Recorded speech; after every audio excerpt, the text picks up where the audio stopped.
Hello, everybody. Um, let's start over here. So the question is let's see here. Take a moment to be reflective before going into critical analysis. So, regarding race and racism, and my own personal reflection. So, I'm a minority. I'm a Syrian. I'm gay, and I'm first generation in this country. So, when we talk about race and racism, I don't want to say that I'm not racist, but it's kind of difficult for me to be a racist. Um, I've grown up around every nationality that you can think of. I went to the most culturally diverse high school in Illinois, in the Midwest, excuse me. And I've always had black friends, Latino friends, white friends, Asians, Indians, everybody. So, personally, when I engage in conversations where I hear racist slurs or opinions and comments, how do I overcome them? I call you out on it right there as it's happening. You know, if you're going to say the N word, I'm going to tell you, please don't use that language in front of me. And maybe even take it up a notch. And who do you think you are to speak like that? And just really, that's how you can make these changes, is by actually calling people out and making the change in real time, in real life, as the situation happens. And I would say, with people that have these difficulties discussing racism and racist beliefs and thoughts, is it's because you have problems with your own racist thoughts and beliefs, because you're a racist.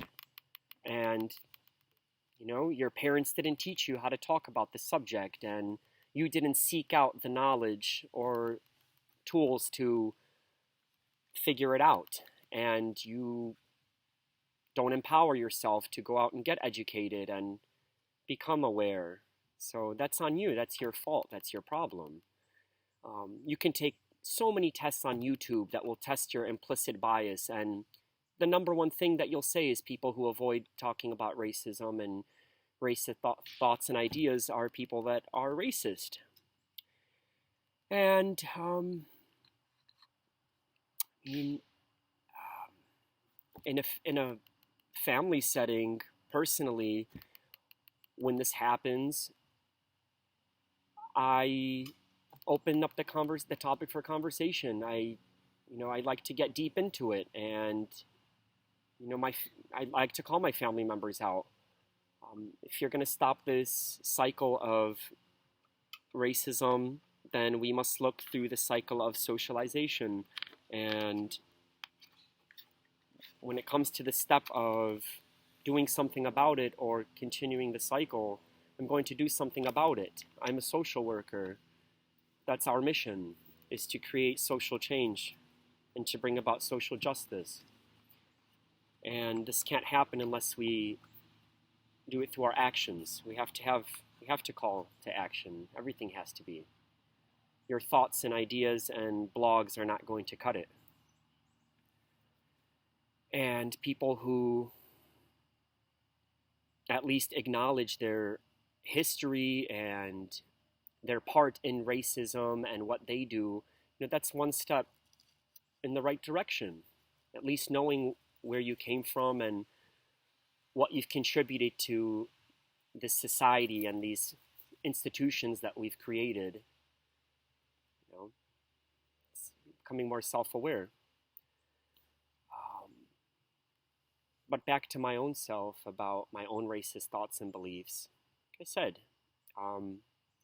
I hold no power over any other person on earth. No, nobody. I don't have any authoritative positions. So any thought that I would have against another race or ethnicity is just a prejudice or a personal bias that I would have.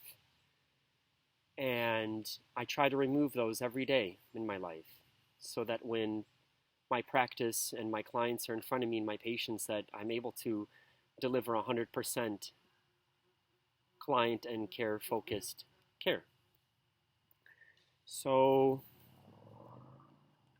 I really enjoyed listening to and watching other people's videos. I'm happy that people can realize their role and what they can do to break down the barriers in meaningful conversations about race and racism. So I look forward to your responses and your replies and the rest of the semester.